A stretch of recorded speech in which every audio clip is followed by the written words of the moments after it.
میرے آثار کا صدقہ الہی میرا جذبہ کسی صورت نہ کم ہو۔ مطالعہ کرنے کے لیے سب سے بنیادی بات یہ بھی ہے کہ میں یہ مطالعہ کر کیوں رہا ہوں، پھر اس مطالعے سے میں کیا فائدہ حاصل کروں گا۔ جب تک کہ یہ تمام مدنی پھول ہمارے پیش نظر نہیں رہیں گے، سلیکشن نہیں ہو سکتا۔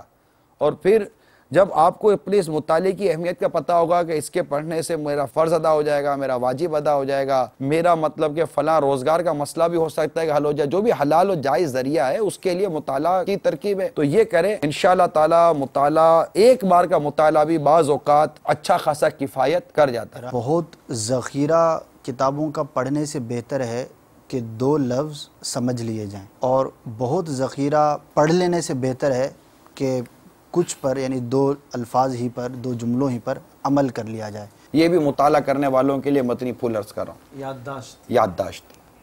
اب دوبارہ پوری کتاب پڑھنے کی ویسی حاجت نہیں رہے گی۔ باپا کے پاس یادداشت کی اتنی موٹی موٹی فائلیں ہیں۔ ایک مرتبہ باپا نے فتاوی رضویہ کی یادداشتیں میل کی، کئی جلدیں ہیں، میں نے الحمدللہ پھر وہ پرنٹ نکال کر ان جلدوں پہ لگا دیا اپنے پاس۔ جیسے یوں نا، یہ باپا کی ترغیب ہے۔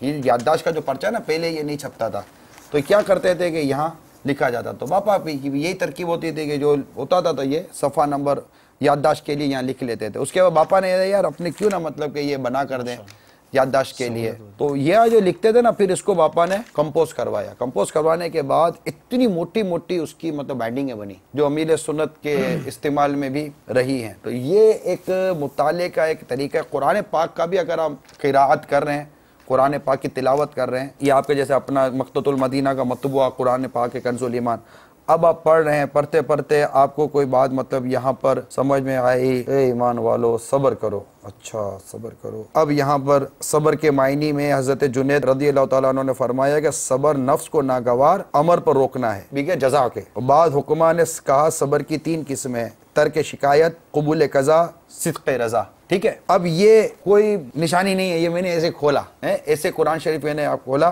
قرآن جہاں سے بھی پڑھیں آپ کو فائدہ دے گا۔ صبر کی 3 قسمیں: ترک شکایت کہ صبر یہ ہے کہ شکایت ترک کر دے، قبول قضا کہ جو اس کے مقدر میں ہے، تقدیر پر راضی رہے، قبول کر لے، اور اللہ کی رضا پر راضی رہنا، صدق رضا۔ اس طرح مطلب پھر اس کو پڑھنا پڑے گا مزید۔ اس کو حضرت جنید رضی اللہ تعالیٰ عنہ کی صبر کی جو وضاحت تھی وہ، اور یہ اب یہ میں نے یہ لیا اور پیچھے جیسے کہ یادداشت پر لکھ لیا، صفحہ نمبر لکھ لیا، اور یہ تھوڑی سی اپنی وہ یادداشت لکھ لی، اشارہ لکھ لیا کہ اس صفحے پر ہے۔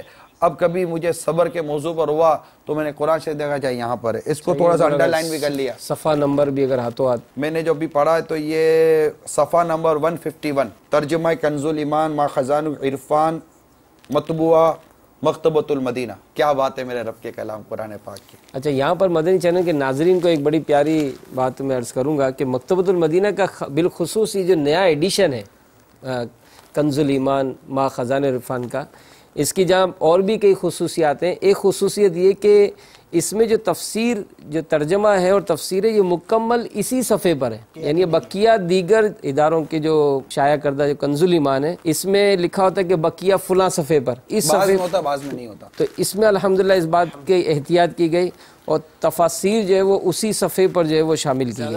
اچھا، آسان بھی اور ماشاءاللہ کشادہ لکھا ہوا ہے۔ میں تمام میرے مدنی چینل کے ناظرین سے دوبارہ مدنی التجا کروں گا، پلیز اردو ضرور سیکھیے۔ ہمارے یہاں اردو جن کو آتی ہے ان کی بے حد کمزور ہوتی ہے، تو صحیح طور پر اردو اتنی سیکھ لے کہ ہم کم از کم اپنی دینی کتابیں تو سمجھ لیں، اتنی سیکھ لیں۔ یورپ کے بھی، امریکہ کے بھی، افریقہ کے بھی تمام عاشقان رسول سے عرض کروں گا کہ برائے کرم اردو لازمی سیکھیں۔ ایک شخص نے رسول پاک صلی اللہ تعالیٰ علیہ وسلم کی بارگاہ میں حافظے یادداشت کی خرابی کی شکایت کی، تو آپ صلی اللہ تعالیٰ علیہ وسلم نے اپنے ہاتھ سے خط یعنی لکھنے کی طرف اشارہ کرتے فرمایا اپنے دائیں ہاتھ سے مدد طلب کر۔ کنز العمال کی یہ روایت ہے، یعنی لکھ کر دہرا لینے کے بعد کسی دوسرے اسلامی بھائی کو زبانی سنا کر محفوظ ترین بنا لیجئے، یعنی جو پڑھا ہے نا اس کو لکھنے کی عادت رکھی ہے، جیسے کہ ابھی میں نے یادداشت کے متعلق آپ کی توجہ دلائی۔ پھر ایک اور طریقہ ہے کہ جو پڑھا ہے نا آپس میں سننے، سنانے، بیان کرنے کی عادت رکھی ہے۔ یہ خود ذاتی میں آپ کو تجربہ عرض کروں، جیسے کہ آج امین آ گئے تو اب